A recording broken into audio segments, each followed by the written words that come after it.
السلام علیکم ورحمۃ اللہ وبرکاتہ۔ میں نور پٹھان ایک بار پھر سے آپ سب کا استقبال کرتا ہوں، خیر مقدم کرتا ہوں کہ آپ سب لوگ ہماری ویڈیو دیکھنے کے لیے آئیں۔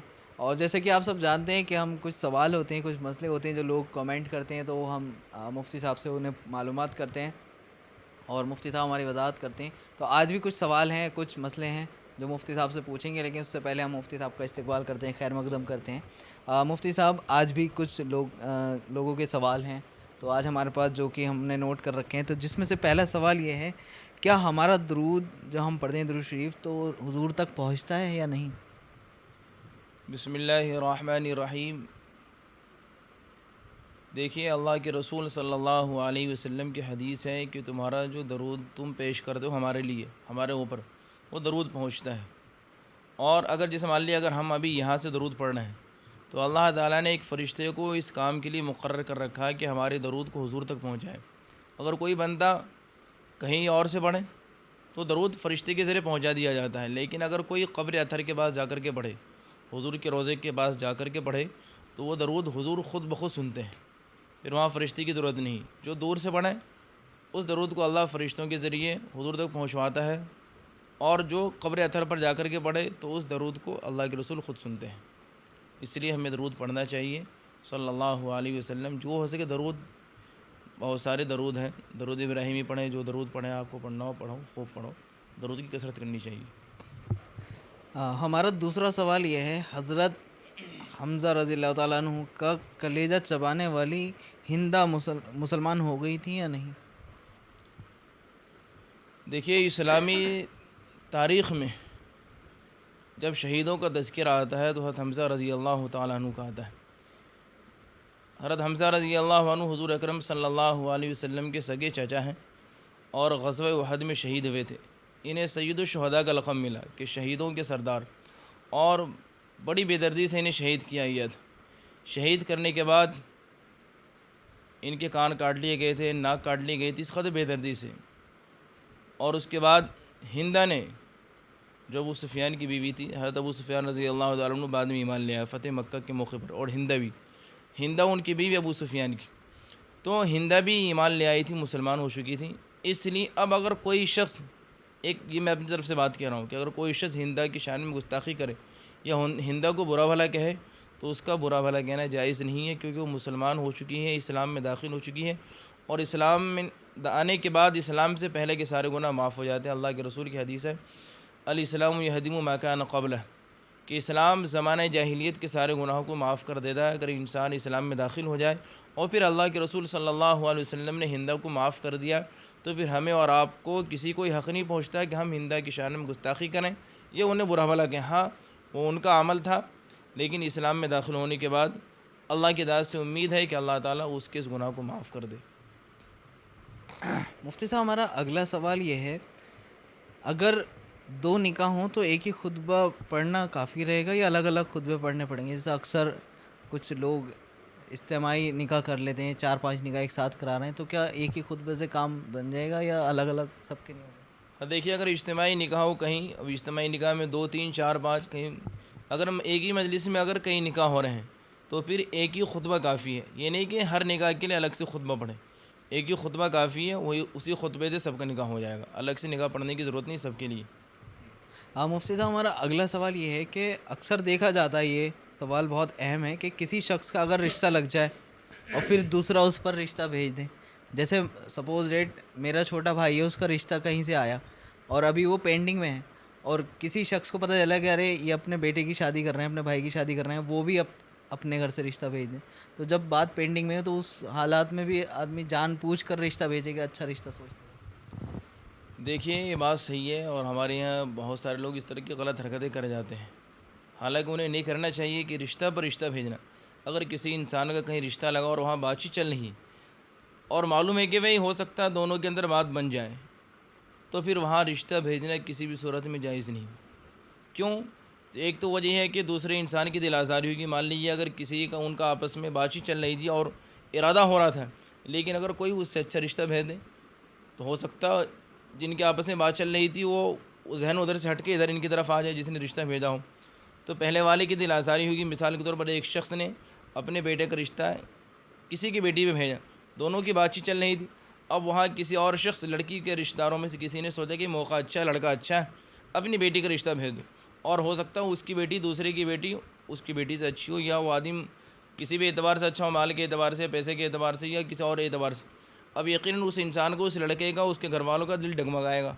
تو یہاں پر آپس میں ایک نا اتفاقی پیدا ہوگی, ایک مسلمان کی دل آزاری ہوگی, تکلیف پہنچے گی, اور پھر اس کے بعد اس کے نتیجے میں بے شمار فتنے بھی جنم لیتے ہیں. آپس میں لڑائی تک کی نوبت آ جاتی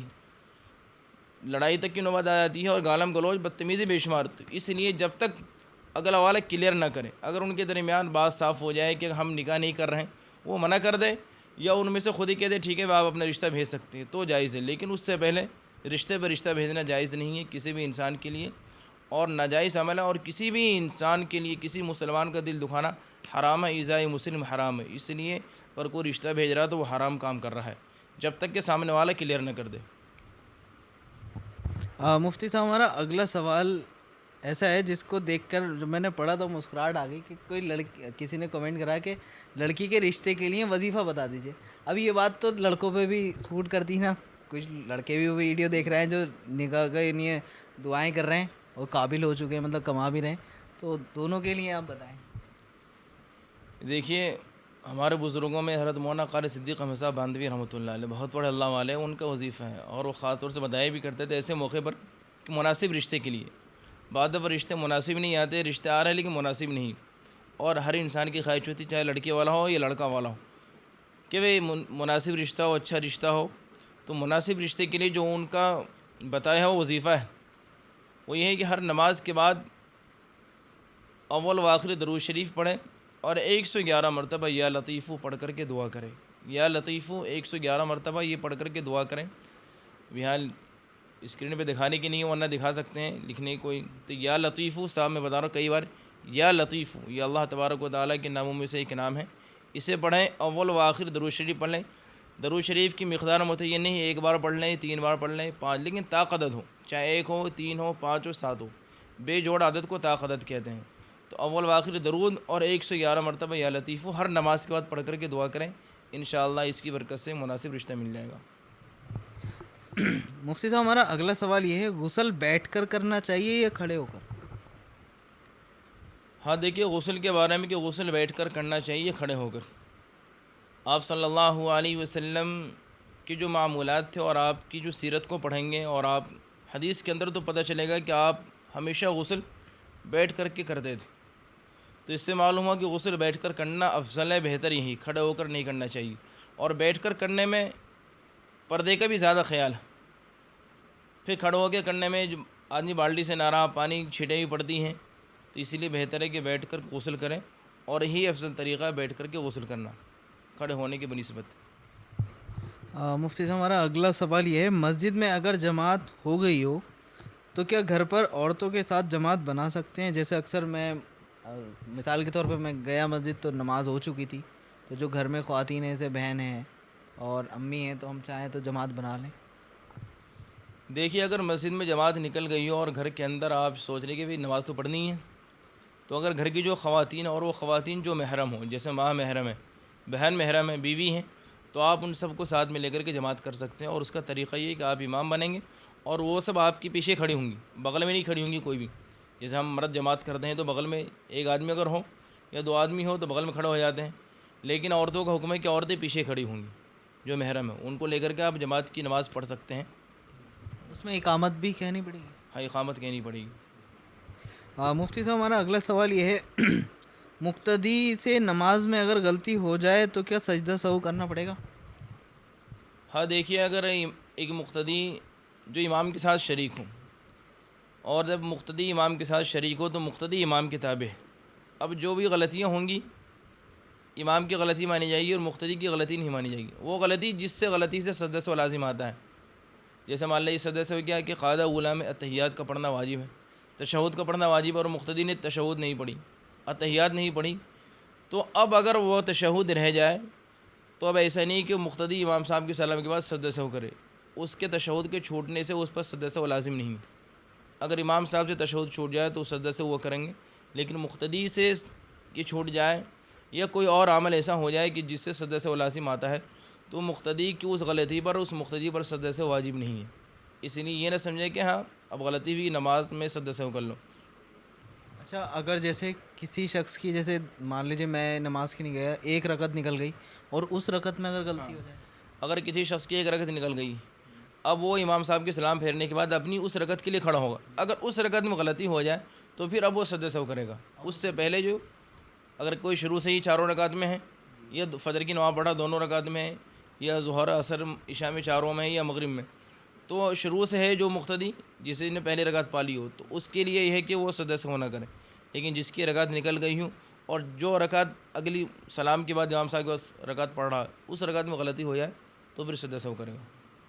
جی مفتی صاحب ہمارا آج کا اگلا اور آخری سوال یہ ہے, ثنا اگر پڑھنا بھول گئے تو کیا نماز ہو جائے گی؟ ہاں دیکھیے, اگر ثنا پڑھنا بھول جائے کوئی انسان, تو اگر ثنا بھول جائے تو ثنا کے چھوٹ جانے پر نماز ہو جائے گی, کوئی حرج نہیں ہے, اور سجدہ سہو کرنے کی بھی ضرورت نہیں. یہ نہ سمجھے کہ بھائی ثنا چھوٹ گئی تو اب سجدہ سہو کر لیں, نہ سجدہ سہو کی ضرورت ہے اور نہ نماز لوٹانے کی ضرورت. آپ کی نماز بھی ہو گئی اور سجدہ سہو بھی نہ کریں گے.